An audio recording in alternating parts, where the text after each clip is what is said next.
Well, normally when Glenn Plaskin comes to town, we talk to him about all of the different celebrities that he's interviewed, and there are quite a few. Elizabeth Taylor, Barbara Walters, just to name a few. I know he's just come back from interviewing Phil Donahue. But yesterday, the tables were turned on him. He went to Amherst Central Schools, being honored as a distinguished graduate, and they got to ask him questions. He gave a brief talk. He met different people. It looks like he kissed his grandmother in the front row right there. And he also played, for the first time, the piano that he hadn't played in public for some 8 years. And Glenn is with us this morning. It must have been hard for you, because to be asked questions once you're used to asking them can be difficult. Was it tough? It was terrible, because when you do an interview, you go in and you talk to just Barbara Walters. But when you do this kind of thing, there are like 200 people looking at you. That's 400 eyes. And that's very scary. But I have to tell you, yesterday I went to 3rd, 4th, and 5th grade school. Those kids are adorable. They come up and they hug you and they ask for your autograph, and you feel like star for a day, you know? And I really have forgotten, I haven't seen any kids since I graduated from high school, and I'm amazed by how much I like it. Well, you know, what's interesting about this is there are different people that know you in different ways. There are people that followed your career when you were a concert pianist and were very sad when you decided that you didn't want to play professionally anymore, and very surprised when you decided to write the book on Horowitz. Only my mother. And then become an interviewer to the stars. All very different things. Well, they're different, but they all have one thing in common, which is you have to get up in the morning and wash your hair and try to not be nervous, whether you're playing the piano or doing that. And but it's fun. It really is fun. And I said to the people who I've been talking to that just because you get A's in math or you want to be a brain surgeon now does not mean that that's what you're going to do when you quote-unquote grow up. That really is true. I mean, there's all these surprises down the road. I don't know what's going to happen next, and I'm sure you don't. And to think that you can only be one thing in life, wouldn't that be boring? But where did that come from, Glenn? I mean, did you know from the time... You started playing piano when you were how old? I started when I was 6. 6 years old. And I stopped when I was 26. And today I'm going to try again. I hope it isn't a total disaster. That's right. In fact, the end of the show, we're going to get Glenn to play for us again. But to decide to give up something that you spend so long, so much of your life studying for, and really devoting a lot of time to... I'll tell you why. If I hadn't given it up, I wouldn't be here today to talk to you.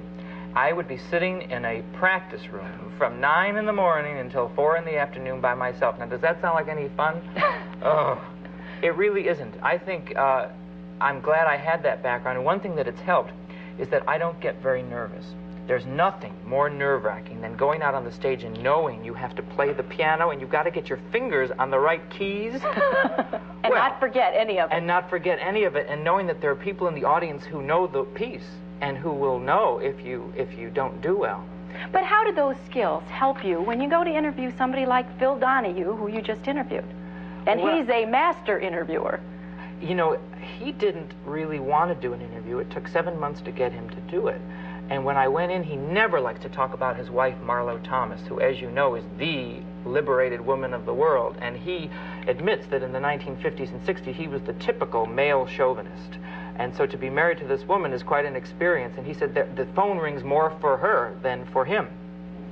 And he's had to make the transition from treating a wife like a, quote, embellishment, just someone to go to a party with and look pretty, to someone who's an individual person. And he talked at length about it. It was interesting. You also interviewed Elizabeth Taylor recently, and she looks fabulous. I didn't do the interview. Oh, and you were at the opening of her, the preview of her new perfume. Do I still smell some of that, Glenn, on you?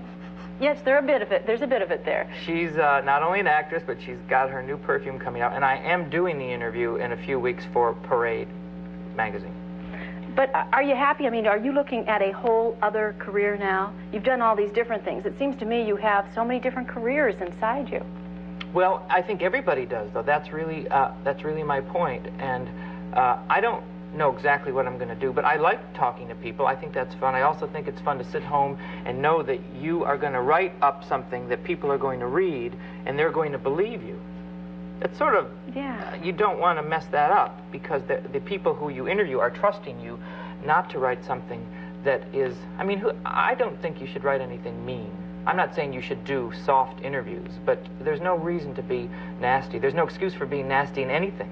I don't think, I was telling that to the kids yesterday, don't let anybody be nasty to you. Don't let anybody tell you what to do if you don't want to do it. Don't let anybody make you do something just because they're doing it.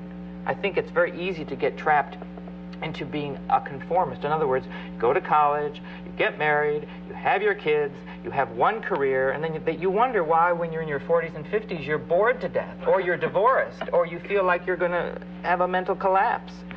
So I think you need variety, just the way you need to exercise. You can't just work all the time. You need to exercise, too. Is this boring you? No, it's not boring me. Your grandmother and mother, I know, are at home watching this, and what did your grandmother think of your performance yesterday?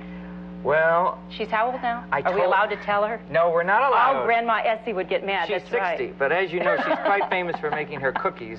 I told her this morning I have to go on Cindy's show and I'm going to play the piano. She said, just pretend I'm there playing with you. So that's what I'm going to do. All right, well, we will take a break, and when we come back, Glenn will... Brian asked before, are we allowed to say tinkle the ivories to a classical pianist? Yeah, sure. All right, he will be tinkling the ivories when we come back. Stay with us.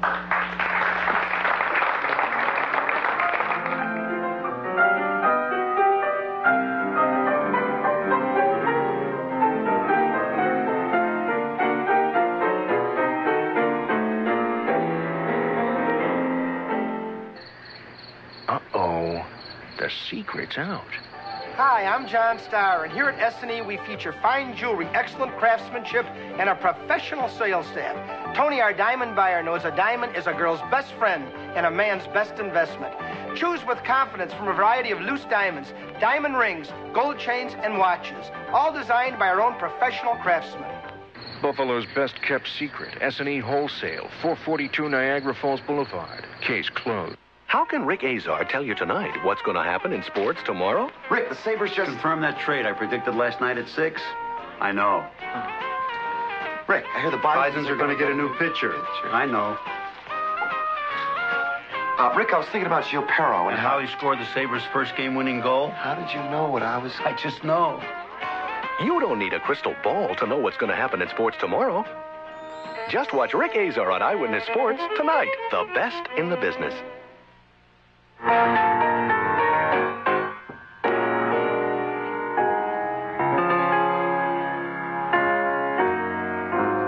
of pace for us here at AM Buffalo when we're usually doing, I think, top 40 or pops music. He looks good. I can feel my grandmother's presence. Grandmother Essie is watching you, and you better be good.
start talking again, Glenn. You keep playing.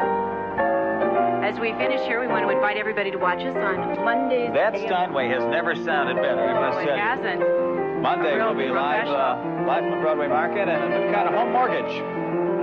I think Grandma Essie would be proud, Glenn.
Calvin Klein is without a doubt the best known of American designers. His name appears on a wide range of clothes, on underwear, perfume. Well, Calvin also does some of the most provocative and controversial advertising. Well, this morning, freelance journalist Glenn Plaskin asks Calvin Klein some of the questions you might want to ask him. Members of the jury, the accused stands before. Interview with America's most famous, most controversial designer, Calvin Klein. He was recently interviewed by Glenn Plaskin, a journalist who specializes in celebrity interviews. And Glenn is with us this morning. Good morning, Thank you, Glenn. John. Well, you know, John, everybody knows the label Calvin Klein. They see it on their jeans, perfume, underwear. But what we don't know is that Calvin Klein is a very shy guy. He's a tough businessman and incredibly inventive when it comes to creating commercials that are controversial. In this interview, Klein talks about some of his commercials that offend the feminists. It's never just another collection. I mean, one gets very nervous. It's never a cinch. Every designer that I know, I mean, goes through that anxiety, period before a collection. Did you know before this most recent collection that you had a hit on your hands? I don't think anyone really is that secure. I think I felt really good about the clothes, and that's all I really care about. Now, you're not only a designer. According to 20 years worth of press, you're a marketing genius. I have a quote. I don't hard sell anything. My attitude is if you want to sell jeans, don't talk about them. I think what I was getting at was is that you want to convey an image about what we stand for, whether it's fragrance, whether it's clothing, whether it's, accessories, whatever it is.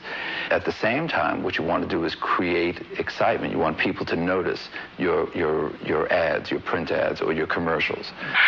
I dread to think what became of her. That haunting, exquisite creature. A note of music. Save me. A thoughtless word from any one of us. A disturbance of the air could start an earthquake in her. No one could protect her, dearest, from the passion she inspired. How could so much love do so much damage? Between love and madness lies obsession. There's a smile on your face, Glenn. Did I lead you into something that you're lying in bed at night, and the TV comes on, and you hear... The TV doesn't work in bed. Oh, I'm sorry. Between love and madness lies Calvin Klein's obsession. Do you sort of get a hoot out of that? Do you giggle? I mean, do you know what it means? Yes. Are you kidding? I mean, I approve of all of this. We sit and we work on all of these lines, and I think it's very interesting because you're not talking about the visuals.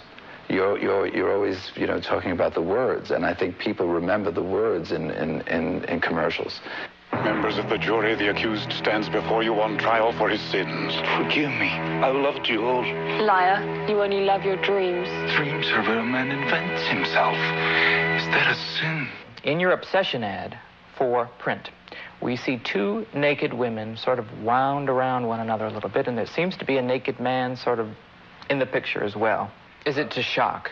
No, it's not to shock, but it's certainly to be noticed. I mean, what the hell is the point in advertising in a magazine if there are 700 pages and someone's just going to flip through it and not see it? But I mean, we want it to be noticed, and I want to do something that sometimes is provocative, and sometimes I'm a bad boy and I take chances, and sometimes I get caught on it. The hardcore feminists say, and you know this, that the ads masquerade as soft porn. Well, Glenn, you can't please everyone. I mean, I accept the criticism, and again, I say the intention is not to create pornography. The intention is to create something that's very beautiful. But why then do you suppose those feminists are so upset? For instance, in the TV ad for Obsession, there's a 15-year-old teenager who's in love with an older woman. She loved me, and she's gone. Did I invent her? The secrets in her twilight eyes, the whispers at my bedside, her arms, her mouth, safe beats. But how? Her amber hair and all the smell of it. Every young boy has been in love with a school teacher or you know, someone that they've been attracted to or someone that they've fantasized about. I don't see anything terribly wrong, and we didn't have a problem with that anyway. Calvin, you've had the chance to meet many famous, beautiful, wonderful women. One of them I know who you met last year and who you presented the Lifetime Achievement Award in Fashion to was Miss Katharine Hepburn. I think the reason that the Council of Fashion Designers asked me to present this award to her for Lifetime Achievement in style was because I've been so inspired by her attitude, her sense of style, the way she's projected herself on screen and in real life. But off screen, wait a minute. This woman wears ripped pants that are 35 years old, and I know that you had tea with her one day, and apparently little things here and there were ripped. Tell me... She has the best tailored clothes that you can imagine. I mean, you know, she loves the idea that they're ripped. I mean, so would anyone, you know, with a lot of style, with like a rip here and there. Everything is very well thought out and calculated and studied. Woman knows exactly the way she should look. Now, you're sitting on top of a mountain that's about $1 billion high or more. What does the money mean? I don't think the money means a hell of a lot. I mean, it's afforded me certain luxuries, but those luxuries become necessities if you live the way I do. It's not about money. I mean, everything that I've done in my life is not to earn money. It's to be proud of what I'm doing. It's to enjoy what I'm doing. It's to create something that's exciting or something that I'm going to have fun with, and I want it to pay off. Now, I could be wrong, but you look like a happy guy.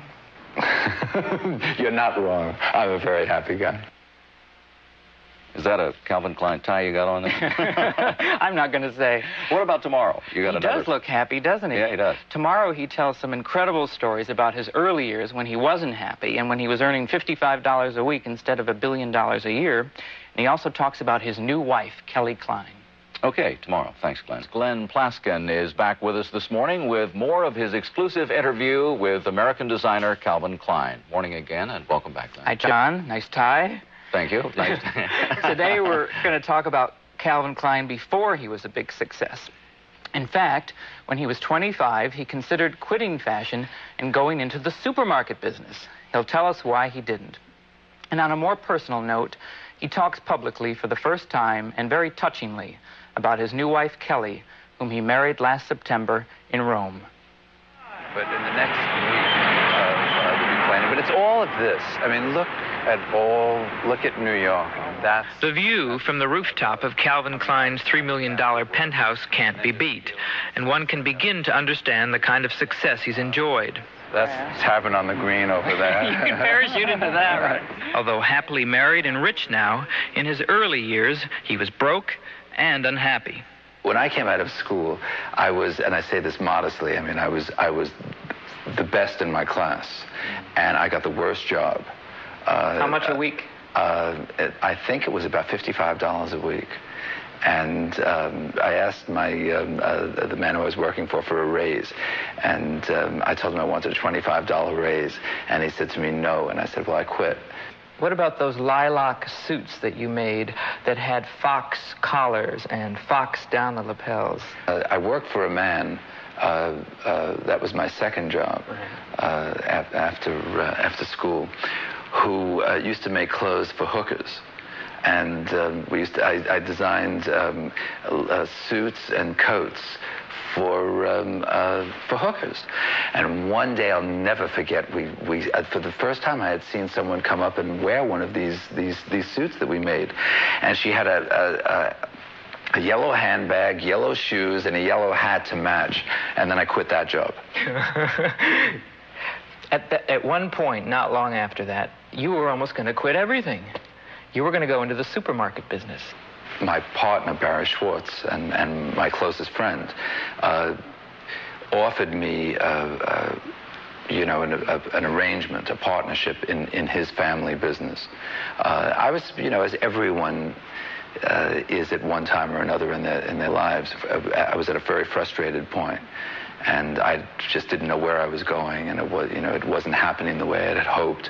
And I knew that my father would say, take this, because this meant security. And instead, my father said, he says, I don't think you'll be able to live with yourself if you don't give yourself the opportunity to really see and give it enough time to really see if you can achieve what you've studied all these years for. And I was, that did it for me. He did it. It was his advice. And ironically, Barry became my business partner in... and the rest is history. Minor history. You're at sort of a crossroads, it seems, in your life. You've got the most successful collection of your career.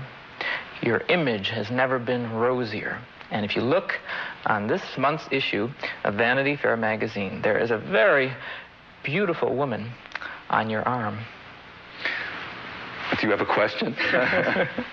Well, I have a quote. I would agree with you, but... I have a quote. Yes. This relationship has totally changed my life. We're talking about your new wife, Kelly Rector. What did you mean by that? Well, I think when someone gets married, when someone makes a commitment, and I believe with all of my provocative advertising and my short hemlines, I'm very old-fashioned. There's a very old-fashioned side of me, too. I believe in commitment and I believe in marriage. And we are very happy. We have a wonderful relationship. We're partners in experiencing a whole new life that couldn't be more thrilling. Kelly is a designer. She works in your studio. And how did this love begin? There are all kinds of beautiful women walking in and out of that place. I get close to everyone that I work with, and I used to get very jealous when she would talk about who she went out with the night before, and I would say, well, I think this one's not good for you, and I think that one's a bad influence, and I'd say, definitely keep away from that one, and and then it's just sort of developed, and I think. I think a good relationship does take a long time. We talk about everything. We discuss everything. We discuss our ads. We discuss photography. We discuss clothes. I think Vanity Fair said it very well, partners in style. But let's not get confused. This is not going to become the Steve Lawrence and Edie Gourmet of fashion, is it? I certainly hope not. The best gift you've given her. Well, there's a very special gift that I've just given her, yes, as a matter of fact, which I think is just very beautiful. It's something that some of the Duchess of Windsor's jewelry. They're the pearls, and something that the Duchess made famous, the black and white pearl earrings, and the choker necklaces, and the pendant, and she hasn't worn them yet. I think they're really perfect. It's very beautiful, and I love seeing them on her. You love your wife. Very much. Calvin Klein, interesting man. Glenn, very nice to have you with us, and very nice Ralph Lauren tie you have. Oh, no. Jane will be back. To visit, and this is no exception because he's back in town after having just interviewed Elizabeth Taylor. He's got an interview coming out with Mary Tyler Moore, and also will be going, I guess, on the road with Baryshnikov to do a celebrity interview with him for Playboy magazine. In fact, we just were taking a look at Liz Taylor. Okay, what was she really like? Oh. Now, this interview you're doing for Parade Magazine, which is one of the insert things for different papers. Unfortunately, Buffalo News doesn't carry this, but it will be across the country, correct? It will be. Well, she's beautiful. She came down the stairs, and she was only 1 hour late, and she's 55 years old, and she looks about 35, as you can see from the picture. Oh. She's just beautiful looking, and she said to me, "Feel me," and she put her arms out. I said, "Excuse me?" She said, "Feel me. I just put sesame oil all over my skin, and it feels great." So I'm feeling her, and I said, "Well, do you go out in the sun?" She said, "Does my skin look dry?" And she says, "Feel my face." So I'm feeling her face, and here's this person who we know is this icon of Hollywood glamour. And I'm feeling her face and her arms, so and then... Glenn, it's a tough job, And you got. I said, "Let's talk about jewelry." And she said, "Yeah, let's." And she was wearing a 34-carat diamond ring, and this was just in the afternoon, and diamond earrings and diamond But bracelets. she's really just folks, right? Actually, she's extremely direct, and the first thing we started to talk about was AIDS. And as you know, or as people may not know, she's raised more than $12 million single-handedly for AIDS research. She was a close friend of Rock Hudson's, wasn't she? And I think she's driven by the fact that Rock Hudson died in 1985, and she was with him the day before he died, and she said that maybe it was a blessing in disguise that the brain mercifully seems to just completely go at the end, because he wasn't aware of how much in pain he was. And she started to cry about that, and she talked about AIDS very passionately. You know, she said, if you want to blame anybody for the disease, don't blame heterosexuals or homosexuals, blame the green monkey of Africa, because that's where it came from. And she said, people have to understand that AIDS is not a sin, it's a disease. Mm-hmm. And she was saying all of this much more directly than even I'm saying it, with language that Parade can't print. Aha. But what did you, I mean, what was your initial feeling about her? Because she is one of the last true movie stars. You know, there is a magic about her. People want to know everything there is about Elizabeth Taylor. And it just seems to go on and grow and grow. My two impressions were, number one, very passionate and emotional, and number two, keenly intelligent. She is not some sort of dumb glamour queen. And I think she also likes being a movie star. I mean, she walks into a room. Calvin Klein told me that there's only two women who can walk into a room and cause everyone to drop their forks. And that's Jacqueline Onassis and Elizabeth Taylor. And I was at an AIDS benefit with Elizabeth Taylor, and when she walked in the room, she was literally mobbed. And she had 6 bodyguards. The President of the United States could walk into the same place, and he would not be mobbed the way she was. People just have this unending curiosity to find out about her. I don't know why. Maybe it's because she's been married 7 times, and I said, is there going to be a husband number 8? And she said, none of your business. I said, oh, of course not, but none of these questions are. You know, we have the book of questions, right? And George Hamilton is the man who she's presently seen. So we talked about that. What do you think about that? Do you think they'll get married? I don't know. And she also talked at great length about how she recovered at the Betty Ford Clinic from drug and alcohol abuse. And I said, but how could a woman like you be shy? She said she was shy. She said, I was a drug addict, I was an alcoholic, I was obese. How could you call that a successful human being? And now she's skinny, and she's off drugs, and she's off alcohol, and she went from 165 pounds to 121. Well, how does she stay, you know, so tiny, though? Does she have is she going to be coming out with an Elizabeth Taylor book Well, on which exercise? leads me to my next subject. I'm trying to fatten that girl up. And so at the end of the interview, I showed her a picture that I think you have here of Lionel Richie with that little old cookie maker, my grandmother Essie. And you know that Elizabeth Taylor ordered 18 dozen of my grandmother's cookies. Well, that was a very clever transition there, Glenn. Your grandmother Essie is she someone that really doesn't want the publicity, but you got it for her anyway. And there you are, feeding these are cookies that she's been making for years that you used to take on your celebrity interviews. Now they're going to be marketed? It just started as a joke. Every time I would interview someone, I would give them away as a present. And I've given them to Katharine Hepburn and Mrs. Reagan and Barbara Walters and Calvin Klein. And last fall, I gave them to Paul Newman. And he said, these things are so good, you've got to market them.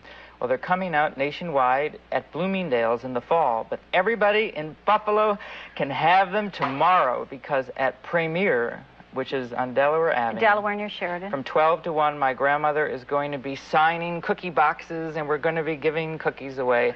And there she is. This is just a little wallet-sized picture that Glenn carries with him of his grandmother there, if you have any doubts of what Essie looks like. She's really 6 feet tall, but I'll tell you, one thing that's fun about this is that she's actually one of my favorite people because she's done so much. When I was a pianist, she took me to piano lessons. And when I wanted to get an interview with Peter Jennings, she said, Hump, I'll send him some cookies. And recently, I called Katharine Hepburn on the phone, and I said, would you come to my grandmother's milk and cookies party in the fall? And she said, why? And I said, because we want you to pour milk for children. And she said, regular or skin? So Katharine Hepburn will be there at Bloomingdale? We hope so. Well, you know, I have to share this because I went out and I get a lot of assignments, and this was one that was a little different, and we visited Essie in her kitchen. Now, we're not going to give you the recipe, of course, because then you could go out and market these. But this is your grandmother, and she went through steps of how to do it. And all the while she was saying, I don't know how Glenn gets me into it. There, see, she's creaming the butter. Let's listen to her. Okay. With the knife. And then you add your eggs and your sugar and flour, and I did make a base. This is the base for the cookie. It's baked, and then it has to cool. This is it takes a little time, and then you spread the jam like this. You can use any kind of jam. The finished products that will be marketed will have several different flavors. Lemon will have peanut butter and jelly, and chocolate. It has several. You can have the jam or the jelly of your choice, and it's spread like this, very lightly on the base.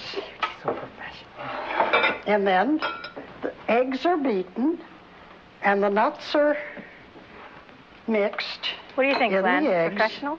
The chopped walnuts. She's just like Julia Child. Child. That's what I use. And the meringue is put right on the cake, like this, and spread evenly, of course, and then it is baked.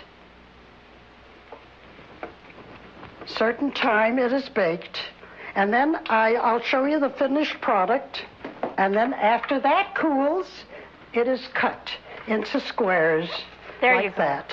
Look it, there we go. And if you're lucky, I know Essie's watching. They won't. How do they look? All right. Did she do all right or what? She did. She told me she Well, was. I think we have, I was talking there, but I didn't mean for them to cut out right at that point because there was on the tape the finished product that they can look at. And I noticed you didn't bring any finished cookies with you today, Glenn. I'm sorry I didn't. She's so tired. I've worn her out baking. You know, we keep her chained to the oven during the night. But they're going to be on sale tomorrow beginning at 12. And in fact, the mayor is coming to give her the key to the city. Aha. I won't be there then. Actually, it's not the mayor. It's the deputy mayor. All right, I'll go then because he doesn't like us right now, but I'm sure he'll love Essie. Well, you know, to do this for your grandmother, and we won't say how old Essie is, but I mean, this is a major undertaking to take at her age. She told me, she said, at my age, who needs this? But you talked her into it. Well, you know, I think that what happens is that children leave their homes, they go to college, they get jobs, and then they call their grandmothers once a month. Oh, how are you? I don't do that.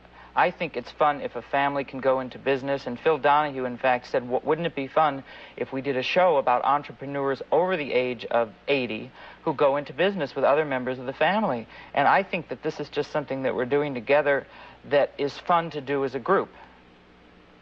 It's great. It's great. And the cookies are marvelous, and we'll see how they go. As we said, tomorrow, Essie will be at an autograph party. I love this. Autographing cookies at Premiere between 12 and 1, and the key to the city will be given.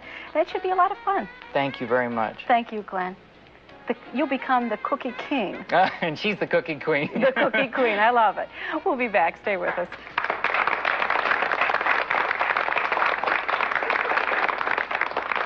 Yes, I did this for Glenn. He would take them to his different people that he was interviewing, and they all loved them. They said, delicious. I never dreamed or wanted this. I'd never thought of it that way, but Glenn has a way of getting his own way. Oven like something from the oven. Our Linda Pellegrino introduces us to the true queen of cookies. Taste sensation is about to make Buffalo proud, thanks to the efforts of Essie Feinberg.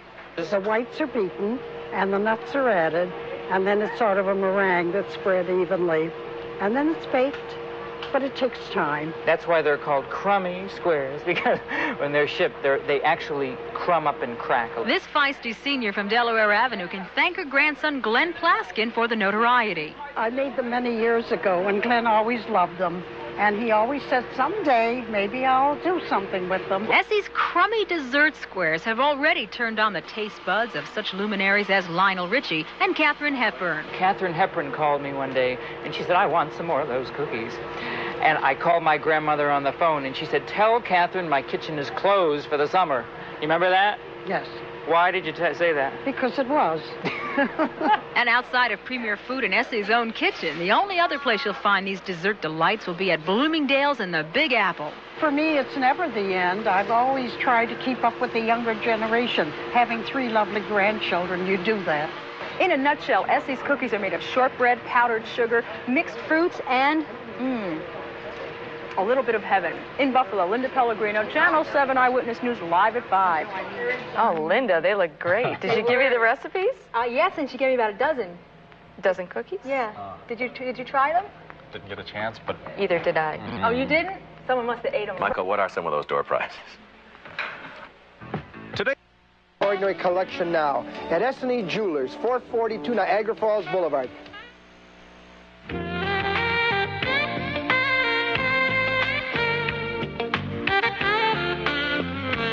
Those famous faces are just a few of the many people that our next guest has interviewed in the past year. In fact, it's been a year since celebrity interviewer Glenn Plaskin joined us, of course, a Buffalo native. And I'm looking at the list now. Audrey Hepburn, Joan Collins, Senator Bradley, Bryant Gumbel, Mary Tyler Moore.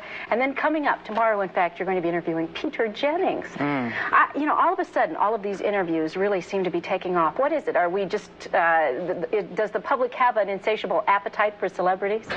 Seems that way. Lucky for me. Yeah. What do you do when you go in? So many different types of people that you're going to interview. For instance, Peter Jennings, tomorrow you're going to interview him at lunch. What do you ask of Peter Jennings that hasn't already been asked? You know, I always think interviewing someone at lunch is a disaster because you have to try to eat and think at the same time, which for me is very difficult. So, the waiter keeps coming over and interrupting, and you know, they can be telling you about some deep, dark thing that happened, and then all of a sudden, would you like some more bread? And then you go home and you listen to the tape recording of the interview, and you hear all the glasses and the silverware clinking, and it's no fun. Well, now, you set a tape recorder down in the middle of the table. Is that it? And then they forget about it? A little tape recorder, and then what I do is, before, just the way I'm sure you do, before interviewing somebody, I get a briefing book that the magazine sends me, and I read it. And any question that interests me, I just write down. And I read all the other interviews that have been done. For instance, with Peter Jennings, it's a book this thick. And then put them in categories, personal, professional, you know, this and that. And I try to memorize as much as I can. And then I write them out on cards. And then I leave the cards. And what happens is you go home after the interview and you find that you've forgotten to ask about a quarter of the things. And so what I've been doing lately is I call them back the next day. And I say, can we talk another half hour? I find that seems to be essential lately. Well, you've written for so many different magazines, Us, Family Circle, Ladies Home Journal, and even Penthouse and Playboy magazines. I wanted to ask you about Joan Collins. What was she like? You just did that interview. Well, I went to Europe, and I interviewed Joan Collins and Michael Caine in London, and I went to Switzerland to interview Audrey Hepburn. So that was a fun trip. And in London, at the Ritz Hotel, Joan Collins and I were having lunch. She likes to have lunch. And here's this Alexis Carrington coming, you know. So I was scared. There's this long 300-foot pink hallway, and they said she's going to make her entrance from down there, and there were people waiting. So I hid over here on the side. And then I saw this person come in with this white fedora hat and a white suit. It looks just like Alexis. And I said, oh, gee. So I stood over here, and then when she got near me, I came out of the hallway, and I said, you must be Joan. And she said, oh, you must be Glenn. And, she was and we sat down at the table, and I had told the maitre d', don't put her facing out to the room, because everybody will be looking at her, we won't be able to concentrate. Oh, no, Miss Collins always sits facing the room. So I said, all right. She goes to the table, he puts her over by facing the room. She says, I don't want to sit here. I don't want to face the room. So I was very happy. Was she nice? She was extremely nice and extremely intelligent, and this is a woman who's had 4 husbands. The first one raped her on their first date before they were married. The second one was unfaithful to her. The third one had a drug problem, and the fourth one, the most recent divorce to Peter Home, he hit her and abused her and was very opportunistic in terms of taking her money. So she's really been through the whole mill of... How do you establish, though, that special contact? Because a woman like Joan Collins has been interviewed by everyone, and of course you're hoping to get something that's a little bit different and a little bit new. Well, I find that if you meet somebody just as in real life, they either like you or they don't, and vice versa. So if they don't like you, I think it's just not going to be as good. I just liked her, and I think she liked me. I'm trying to think of someone who I didn't get along with so well. Remember Cagney and Lacey, Tyne Daly? Right. No rapport. It was a lousy interview. Mary Tyler Moore and I, when I met her at her apartment, I liked her very much. Betty White, when she answered the door, it was just like the Golden Girls' house. This very informal, nice house. She opens the door and her dogs come out, and the mailman is handing her own mail, and she couldn't have been nicer. And within 10 minutes, she's telling me about how Alan Ludden had died, you know, her husband Alan Ludden, of cancer, and she started to cry, as sometimes... You find during interviews that even though people don't know you, you're asking them about things that are so personal that within 20 minutes, they will... Their emotions are out of proportion to the length of time you've known them. How about Bryant Gumbel? Because this interview in particular, I mean, we were talking about this before the show. I saw excerpts from this interview all over the place in every newspaper around the country because he said some not too complimentary things about his co-workers that I would think got him into a lot of hot water. I mean, didn't he realize that he's talking to someone that's going to publish that? I'm sure he did, and I was told that for 2 days after the interview came out, he didn't leave his trailer. He was, I think, pre-Olympic preparation. That was in Us magazine, right? Yeah. It always makes me feel funny, though, if somebody reads what they said and then doesn't like it somehow. I mean, they said it, and somehow it's the interviewer's fault. Do you know what I mean? I mean, he was saying that Cher does nothing but promote herself, and Joan Collins wouldn't do anything if it wasn't in her own best interests, and Willard talks too much, and he was saying just, they weren't that horrible of things. It's things that we would all say about people we know, but when the tape recorder's rolling, you have to be more careful, I think. What was Audrey Hepburn like? What, the truth or the... Yes, the truth. Of course, the truth. Shall I make it up? Lie to us. Well, everybody loves Audrey Hepburn, so I have to say that everybody loves her, so I don't want to wreck your feelings about this. I personally was not as thrilled with her as I might have been. Is that a polite way of saying you? No, I just wasn't as thrilled because we had lunch in a very beautiful hotel called the Beau Rivage overlooking Lake Geneva, and we went to great trouble to arrange this lunch, and there was something about her that was very distant and a little patronizing, maybe. At one point I was asking her about her experiences during the war because she's traveling now for UNICEF raising money, and she herself suffered during the war from malnutrition. And she said, well, of course you wouldn't understand this, you weren't alive then. And I find occasionally, not that I'm very young anymore, I'm pretty old, but occasionally, you know, somebody who's older during an interview will sort of patronize you, and it's sort of uncomfortable because the interviewer, of course, is the one who's in charge. Not the subject. Do people come to you after it's written, though, I mean, and get really angry or, you know, say, gee, I liked you, or, I mean, do you ever become friends with the people you interview? I'm not really. I'm very boring. I don't make celebrity friends. People say, oh, you must go to so many parties. No, I don't do. And I watch TV. I go out with my friends for dinner. I go swimming every day. I made friends with a dog in my building, and I give the dog a bath. It's just very glamorous, let me tell you. I even wrote an article called Puppy Love that's coming out based on an experience that I had. I wanted a puppy desperately, so one day I impulsively bought this little baby puppy, 8 weeks old, and I took it home, and I couldn't sleep all night. I thought, oh, my God, what did I do? 15-year commitment, and the puppy was in the bathroom, of course, doing what puppies do, and they assured me that no self-respecting puppy would do it in its own bed. This one did. And the next morning, I took him back, and the puppy was $950. And I almost shot myself the next day. They wouldn't give me all my money back. Oh, no. So as punishment to myself, I wrote an article to pay for the puppy I returned. And about my experiences and about all the things that you better know if you're going to have a puppy. Is it going to be published? And it's being published in the December issue of a magazine called MGF, which is a men's grooming and fashion. I got to ask you, though, some of your articles that are published in Playboy, and particularly the one in Penthouse on Senator Bradley, for us to find it, we had to leaf through some rather pretty pictures, unusual positions. Glenn, I mean, do you just not think about it once they're published? Do you rush the newsstand to see where it's positioned in the magazine? Well, people like naked bodies, I guess, and they also like good interviews. So why not? I mean, Hugh Hefner has always said, why can't, you know, there's a difference of opinion. Some people think that women are being abused and opportunized on, and others don't. If people don't want to read that magazine, they don't have to buy it. All right. Got a call here. Good morning. Yes. Hello? Hello? Yes. Do you have a question? Yes. I wanted to know how Glenn Plaskin's grandmother is. Oh, my grandmother said, don't mention me. I didn't do it. Essie, that's right. I just wanted to say that I saw her on TV making her crummy cookies. And we should point out, when she says crummy cookies, that's what she calls them. They're like crumbly cookies. In fact, right? my grandmother made some cookies for tomorrow's interview with Peter Jennings and for somebody else, too. So she's doing fine. She has much more energy than I do. Do you have a favorite, someone that you've interviewed that is like your absolute favorite? I think Katharine Hepburn, who we've talked about here many times, is probably one of my favorites. Anybody that you want to interview that you haven't? Well, I'm going to California in 2 weeks to interview Amy Irving and Clint Eastwood, and I think they're both good. I do want to interview Barbra Streisand, and the New York Times recently gave me an assignment to interview her, and I thought, well, maybe she doesn't do interviews, but maybe she would do it for that, you know? And she said no. She said no. So I'm not infallible. Glenn, a delight to have you with us. Nice Don't to wait see you so again. long to come back. Thank you. Nice to see you too. You too. We'll be back. Stay with us. What?